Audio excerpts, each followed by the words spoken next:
Y'all, I just thought about something. So, a lot of us get like unsavory clients, right? And you're not going to make everybody happy. But I'm starting to wonder how many of those bad clients or those clients from hell, how many of them that we get are like undiagnosed, right? Like, obviously, I'm not a psychologist, I'm not a doctor.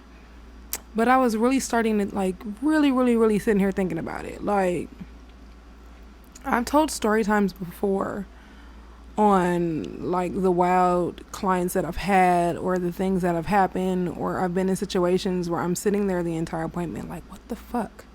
Like, what is happening? What just happened? How did we get there? Like, what the fuck? So I'm gonna tell you guys a few stories, and that'll help you guys understand like what I'm getting at, right? So I remember a few years ago, this had to be, let's see, this was before I had juniors, so this was about 7 years ago now. This lady reached out to me, and I was off. I don't work on Mondays. This lady reached out to me, and she had asked me if I was willing to do her daughter's hair. And I was just like, oh, no, thank you so much for reaching out, but I'm actually off today. And she was like, I want you to do my daughter's hair. Like, she's been following you on Instagram for the longest. Today's actually her birthday, and she wants nobody else but you to do it. Now, those of y'all that are seasoned are already rolling your eyes because y'all already know. But I was still in my people pleasing stage, and I didn't want to upset anyone, or I didn't want to be labeled unprofessional, whatever. And I didn't want to ruin this girl birthday because I was like, oh, okay, well, if it's her birthday and all she wanted for her birthday was for me to do her hair, like, why would I say no type stuff, right? So I asked the lady, I said, what is it that you want done? And she was like, oh, just the glue in. I'm like, all right, cool. Like, that's not going to take long. It's going to take me about an hour and a half. I'm cool. So I agreed to it. Excuse me. And I remember asking her, I want to say she reached out, and it was maybe about like 8 o'clock, something like that, like 8:30. And so I said, okay, how about we schedule the appointment for like 11 o'clock or 10 o'clock, something like that. That way, you'll have time to get to the beauty supply store or do whatever you need to do, right? And get her here. Here's the address, yada, yada. So she goes, okay, yeah, I still have to get her hair. Are there any beauty supply stores in the area? And I said, actually, they are, because I was still living in Inglewood at the time. So, and where I was at, it was like 4 or 5 beauty supplies, like all in the vicinity. So I remember telling her, like, she agreed to 10 o'clock. And I was like, okay, that's fine. So what you can do is you can drop her off. I can get her washed and blow dried and braided down, do her cap and everything. And by the time she's like done and ready to be glued in, you should be back with the hair. So she's like, okay. So I send her a couple of beauty supply stores. I give her like the ones in the area, the phone numbers, the addresses. I even tell her like, all of these open at this and this time. This is the one that I prefer. This is the one that's closest. This is the time that they open, whatever. So she's like, oh, okay, thank you. I'll see you at 10. So she brings the girl at 10 o'clock, and then she proceeds to go and get the hair. So the young lady comes in. I'm not exactly sure if she was, I'm going to say different because I never want to mislabel anyone, but I'm just going to say she was different. So she came in, and I was like, played excited. Oh, hey, girl, how are you? Happy birthday, whoop. And she kind of had her head down the whole time. She didn't really speak much, which didn't bother me. I just assumed that maybe, she was a little different. So she sits down so that I could wash her. And immediately, y'all, like, I smell a stench from hell. Like, I smelled something that I had never smelled before. And this girl had on, like, a bomber jacket. And you guys already know, like, if it's hot as hell, you're sweating. And then whatever you smell like, you're going to smell like that under this jacket. And I immediately became concerned. Like, what is going on here? And I really feel like we have got to follow our first minds in every situation, because when we don't, we screw ourselves every single time. Now, outside of the young lady kind of being a little stinky, she herself was not a problem. Like, I kind of kept talking to her to get her comfortable, and she would open up a little bit. And so I did find out that she was 21 and it was her birthday. And by like her talking, I don't think that there was anything wrong. I'm going to keep saying, obviously, I'm not a professional to be able to diagnose somebody. But what I do think and assume was happening was, those kids that grow up and they grow up under their mom, especially, because this happens a lot with moms of daughters. They grow up under their moms. It was almost like a Gypsy Rose situation. It was the gist that I got. Where, like, most young ladies, when they're like 16, some of them even 15, because I got some clients that really are like my little nieces, and they book their own appointments. The most their moms might do is reach out and say, oh, hey, such and such just booked their appointment. I'm going to cash up you the deposit, or I'm about to cash up you the remaining or whatever. But like they don't sit in the appointments with them anymore. They don't speak for their children unless something is going on. And even in them situations, like most of my clients, because I do have a few that are like on the spectrum. Once again, not saying that this young lady is, but I'm just speaking from experience. I do have some that are on the spectrum and they're older, but they do their own thing. Like they at some point, depending on how far on the spectrum you are, they're taught their own autonomy, because what happens if something happens to your caretaker and you're in the world by yourself, right? I will have people like reach out to me and say, oh yeah, like my niece just booked an appointment. This is the situation. So, I'm just reaching out and giving you my number in case something goes wrong. Like that's normal. I've been through that before. So anyway, I just tell myself like, okay, I'm going to go ahead and get through this. I'm going to do this girl's hair or whatever they got going on is whatever. And I'll just disinfect whenever she leaves. So I put on a movie. I make sure she's comfortable with it. I can't remember exactly what the movie was. This was like a long time ago now, but I remember I get her all together and I get the liquid cap on. The liquid cap is like, I put her in the dryer. It's already dried. I text her mom. At this point, it's probably already 11 o'clock. So the beauty supply store has now been open for an hour. I literally live 2 minutes and it's within a 2-minute radius of all of the beauty supply stores. So there's no reason why you have not been back yet. So I shoot her mom a text and I was like, hey, I'm ready to glue her weave in. Like, are you close? Are you here? And she was like, oh, no, I'm on my way to the beauty supply store now. And I'm thinking to myself, like, that's not what we agreed on. So I texted her and I was like, okay. I said, would you happen to have an ETA so I know when to expect you? Because, I assumed that you'd already be back in time. And she was just like, oh, I had something to do before you, but I'll be there in a few minutes. So now, y'all, I'm already irritated. So I decided to take a client on my off day. This client stinks. And you pretty much are playing with my time because it doesn't take an hour to go to the beauty supply store. Not when it's within walking distance of my house, right? So I don't remember how long it took, but it took a while. And the lady has her daughter like go outside and get the hair and come back. So I shot the lady a text message and I said, hey, I understand that all of this was last minute. But in the future, this is not how I do things. She could have literally been done in the time that it took for you to go and come back. Like when I tell you guys I move fast, I move fast. Like I don't waste anyone's time. If I say, hey, you'll be done by 12, you'll probably be done at like 11:30, 11:45, right? So I texted her and I just was like, hey, I understand that things happen, but this is not how I do things. In the future, if you guys do decide to return back, I need all supplies at the time of the appointment because, we just sitting here for an hour doing nothing. Y'all, this lady texted me back and said, well, in the time that you was doing all of that, you could have been doing her hair while you talking to me. I politely sent her a text message and said, you know what, you're absolutely right. She's finished. You can come back around and come get her. So now she wants to call and talk. I don't want to talk to you. She calls her daughter, and her daughter was like, Tay, my mom wants to speak to you. And I said, the minute that your mother thought that it would be okay to disrespect me was the minute that I decided I didn't want to speak to her anymore. So she can come get you. I'm done. And I blocked the lady's number. I said, the foundation is already done. You guys just have to find somebody that can do it for you because disrespect is what I'm not doing. And so, her mom is like, just ask her, please. All of a sudden, her tone changes. And so, with it being the young lady's birthday, I did decide to, go ahead and proceed with finishing the girl's hair. But while I finished her hair, her and I spoke. And I told her, I said, I don't know your situation.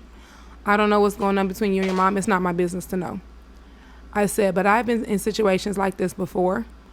I said, and your mother is going to ruin everything that you have going for yourself if you continue to let her speak for you. And she was like, yeah, I know. And it just made me sad. Like, I just thought about her recently, but I was just like, I wonder, like, how she's doing. I wonder what's going on with her, because I always say this, but your parents really are your first bullies. And you really don't know what people go through behind closed doors. And people, in order to control their children, will screw their mental up so bad that they got the body in such a jail or a cage the mind in such a jail or in such a cage or a jail cell, like mentally, that they literally, their body is too afraid to follow. Their body doesn't even know that they can lead a situation, even when they're grown. So that was one client. So I also had another situation where I did this young lady's hair, and she bought some bundles from me, and she asked me to color them, but she didn't want her leave-out colored. So she wanted red bundles. She didn't want ombre, but she didn't want her leave-out colored, and her leave-out was still like natural brown. So I did the weave. I, recorded on all of that, finished, and she was like, oh my God, I love it so much. It's so cute, yada, yada, yada. And I was like, oh, okay, thank you. I'm so happy to hear that, right? So I posted a video. Everything was everything. Everybody on Instagram said it was cute, right? So she texted me. She was like, I love my hair. Like, these bundles are really good. I'm going to send my mom to you. I'm like, oh, yeah, awesome. So same thing. Mom buys some bundles for me. Mom comes and gets her hair done. And mom is loving her hair, right? Before the lady even leaves, she books her touch-up appointment. So I'm thinking everything is everything, right? So I want to say maybe about a week later, the lady texts me and she's like, my leave-out is not blending. My leave-out won't blend is what she said. And I was like, hey, what do you mean? Like, do you mean that, like, your leave-out needs to be repressed, or, what's the issue so that I can help you? And she was like, no, my leave-out is not blending with this red, and now I have to go and buy black bundles or another black bundle just in order for my hair to blend. And I was like, no, you don't. I said, I have some extra black hair. You're more than welcome to come back, and I can add some black hair to it and reblend your leave-out for you, like it's not a problem. Y'all, to this day, that was 2 years ago. To this day, I never received a response, right? So all of a sudden, out of nowhere, maybe like 24 hours later, the mom cancels the appointment that she has. I didn't think anything of it right away because I didn't have a reason to believe that the young lady had a problem with because I offered a solution, right? So the mom texted me and was like, I canceled my appointment, not hey, not how you doing, not nothing, not a hey, tay, nothing. Just, I canceled my appointment for my touch-up, so you can send me my deposit back. And I was like, hey, I'm sorry to hear that. Unfortunately, that's not how that works. The deposit is non-refundable. I said, is there something wrong? Is there something that, like, you need me to fix or whatever? And she was just like, nope, I guess that's my loss then. Never heard from them. I was like, what the hell? Okay. I had that happen to a client. It's this one lady that, like, I don't understand her. I don't know how else to put it, but I don't understand her because she literally will, I blocked her recently, so she can't do it anymore, but she would come to me, like, periodically, right? But she would do things where, like, I wondered, like, mentally, are you having a fallout with me in your head and then you realize you're tripping and then you come back? And I'm going to tell you why. So I always tell, like, service providers, period, like, be careful of those clients that love bomb you. It's usually those ones I've learned. Those ones that just play uber freaking excited about you and, oh my God, I just love you, and oh my God, I can't wait to meet you, and oh my God, how much is this, how much is this, how much is this, and they're sending you all of your posts and all of that. Like, you have to be mindful of them.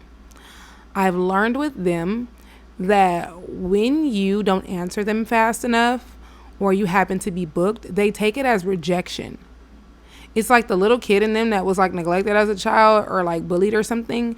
Like, it makes them feel like, oh, she doesn't want to be bothered with me. And it's like, I'm actually busy and I don't even know you to not want to be bothered with you, but you're scaring me now.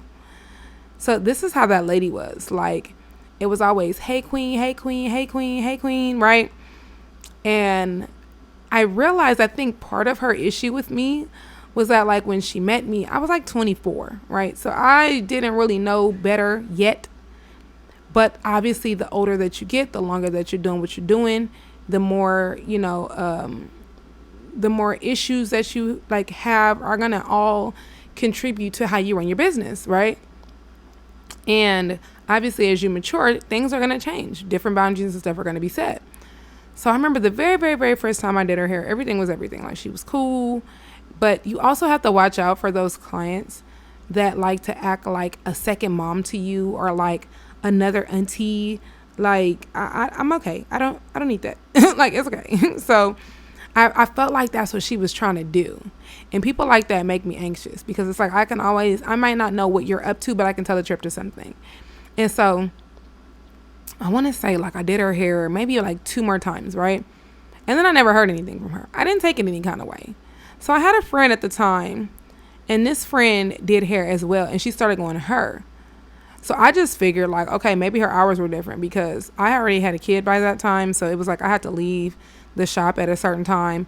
And this particular girl, like, she was one of those like late night stylists. So she didn't really like doing hair early in the morning like I did. She liked to start her day about 3-4. So it was perfect, because those clients that had like later schedules, or like the nurses and stuff, she was the one that be in the salon at like 2 a.m. and was happy about it.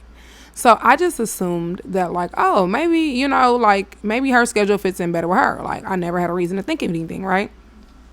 But every time the girl would do her hair and she would post a picture, she would post like, oh, it finally feels so good to get my hair done by a real hairstylist. And I'd be like, what the fuck? Like, okay, she can't be talking about me, because I can't be the only person who's done her hair. You know what I mean? Like, and I'm very much like, if it's not directed, it's not respected. But with me being as spiritually in tune as I am, like, when people got a problem with you, regardless of what the problem is, right? So she went to her for a little while, and then I remember I was working at a different salon, and she found me, but she would use like different names too. She had a very like common name, but like, let's say that, like, okay, once I had a booking platform, right, I would block that booking platform, and then she would use a different name. So I just wouldn't know it was her until she showed up. And so same thing, she'd come get her hair done, and she'd be chopping it up with me like everything is everything. Oh my God, I love my hair, girl. I'll be back, blah, blah, blah, blah, blah. And then I wouldn't see or hear from her for months. So I'll never forget, like, the very last time that it happened, she had came, got her hair done. Everything was everything. We chopped it up, whatever. And then she had booked. This is like when I really started to become like booked like months out at a time. And I realized that, like, I lost a lot of clients. I'm using the term lost very loosely, but I lost a lot of clients during that time. And part of it was, like, yes, I get, for some people it's like, damn, like, I want to make sure, like, I don't want to be booking with somebody that I can't book all the time. So I might get this, and then I need, this important event is coming and I can't get my hairstylist. Like, I totally understand that. So I don't take that any kind of way. But you got some people that really, truly, like, stop liking you when your business starts to boom. And I've had that happen to me so much. Like, I had one lady come to me flat out and tell me that she liked me better when I worked from home. Like, why are you working in a shop? I liked you better at home. And I was like, oh, well, that's too bad. So this lady, like, same thing. Like, and I was like, older me now knows that she was just a monitoring spirit. So she wanted to come around and see what I had going on for whatever reason. And so she booked her appointment. Like, she booked her follow-up appointment or whatever. And then out of nowhere, on some random day, she cancels the appointment, and she was just like, I'm not returning, so you can send me my deposit back. And I just, like, sent her a screenshot of the policies and was just like, hey, good afternoon. So not exactly sure what's going on, but, here are the policies that you agreed to. So unfortunately, your deposit is not refundable. And she's just like, okay, but I didn't even get my hair done. And I was just like, I understand that, but you agreed to the policies. Here are the policies here. I did not cancel you. You canceled me. So yeah, not exactly sure what you want to do with the information. And just never heard from her.